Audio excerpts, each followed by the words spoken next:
Cosmic Girl 101 signing on for the Gemini Rising Astrology for the month of August 2024. Firstly, I'd like to say thank you. My YouTube channel is growing and it's all thanks to astrology enthusiasts such as yourself that views my content.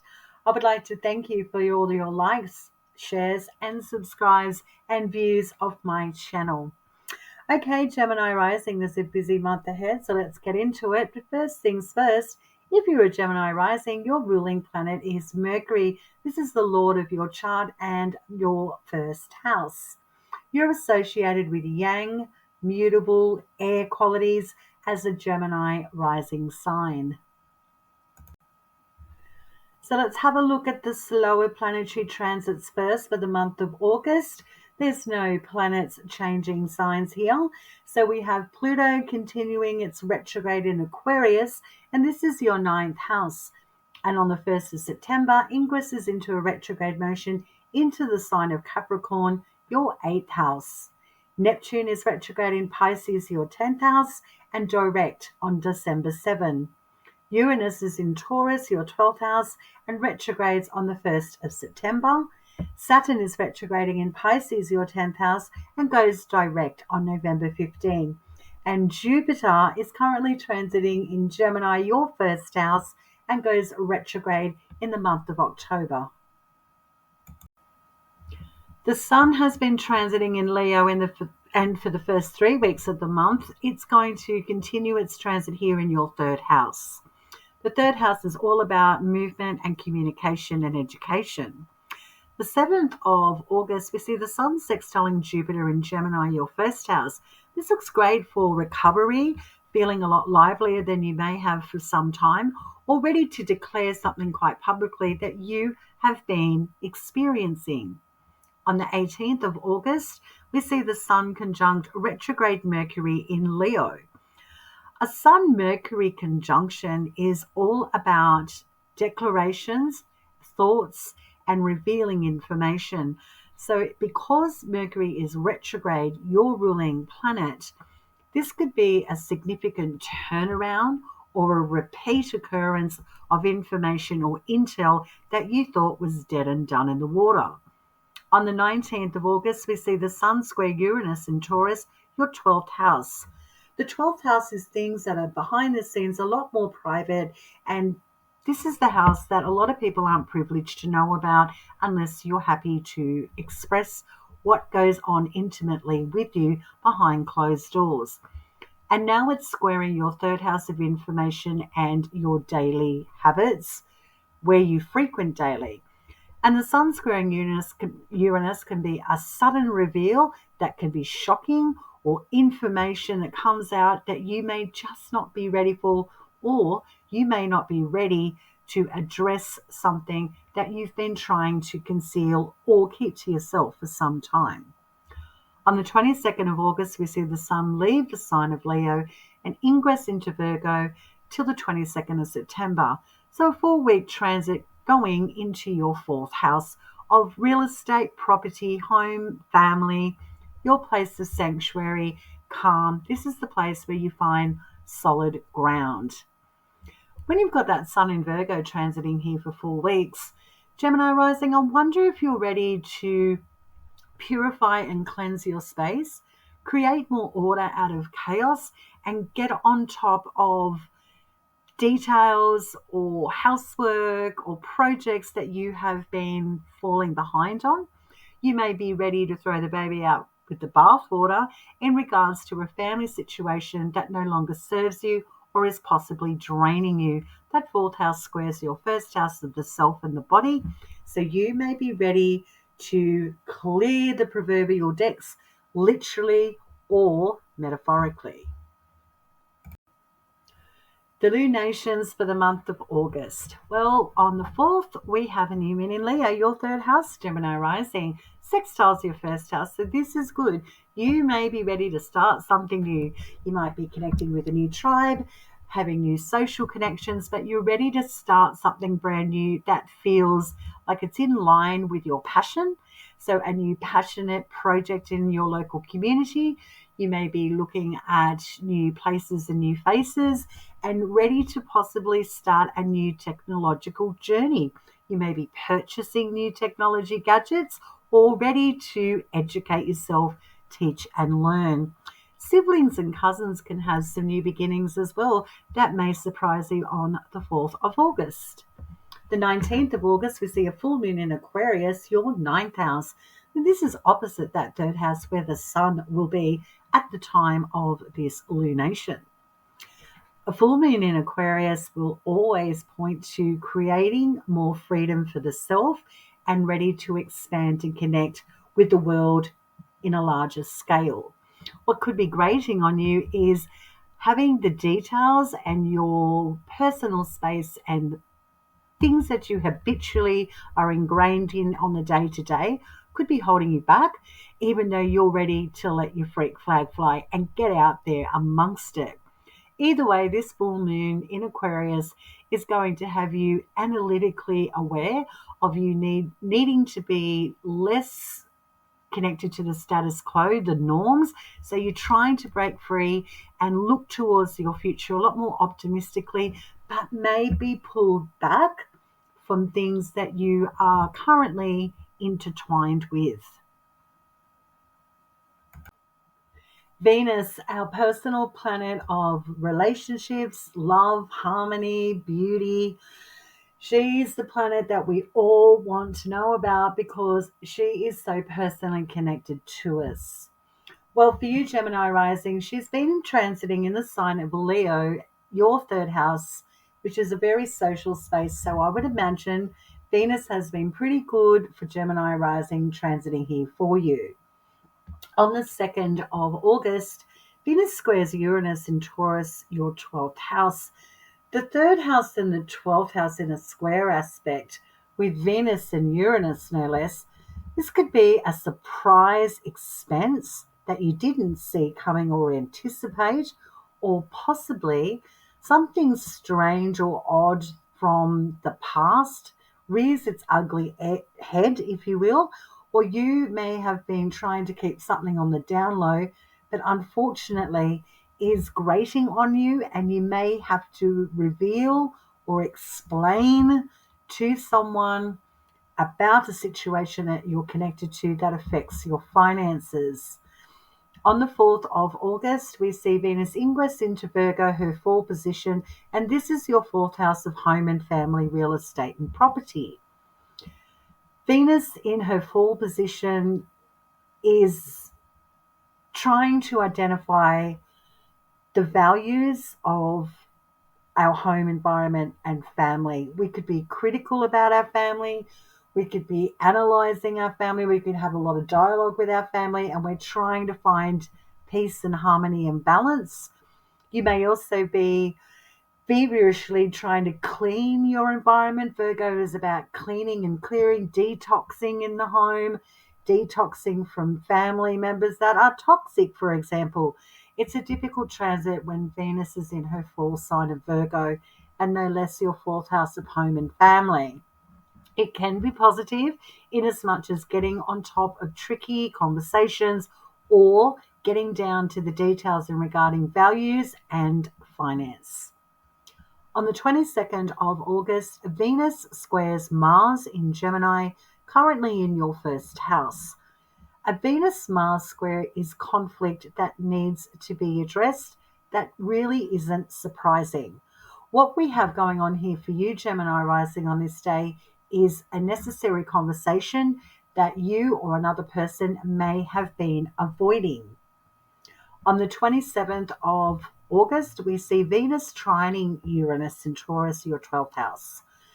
Venus trining Uranus from the 4th house to the 12th looks good for things now settling down in regards to what you have been experiencing behind closed doors becomes a lot more organic, or finances now seem to be getting ironed out, or at least conversations now come back online and create more balance from your past that is impacting the home and family unit. On the 28th of August, Venus opposes retrograde Neptune in Pisces, your 10th house of career, public image, and your profession. When you have Venus opposing retrograde Neptune in your 10th, I wonder if there is an authority figure in your workplace coming back that is grating on you, or you being a lot more involved in the home situation that is possibly pulling you away from work. Could be the potential of this day on the 28th of August. On the 29th of August, we see Venus ingress into Libra, her domicile sign, and this is the fifth house of joy and pleasure. Yay, Gemini rising, it trines your first house.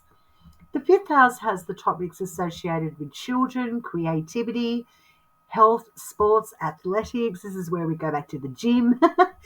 This house has a lot to do with investments and gambling, intimacy with relationships, dating. This house is all about where we find pleasure and joy. So when we have Libra in her domicile sign transiting here for you, Gemini rising, you can expect some financial settlements to come to pass. Finances become easy. Relationships become a lot easier. You can have some more intimate, fun, sexy times with a partner or dates, for example. You may also be enjoying more art and getting more creative as well.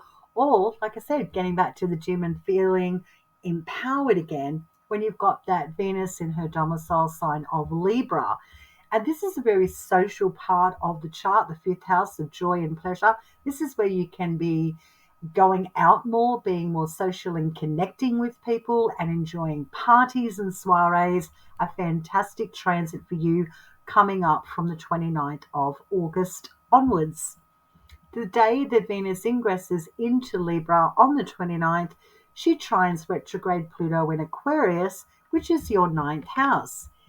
This potentially looks like an opportunity to reconnect from someone internationally, or potentially looking back at a higher education opportunity, or connecting with a spiritual guru, or feeling that you are connected with media and publishing a lot more organically than you have for a little while.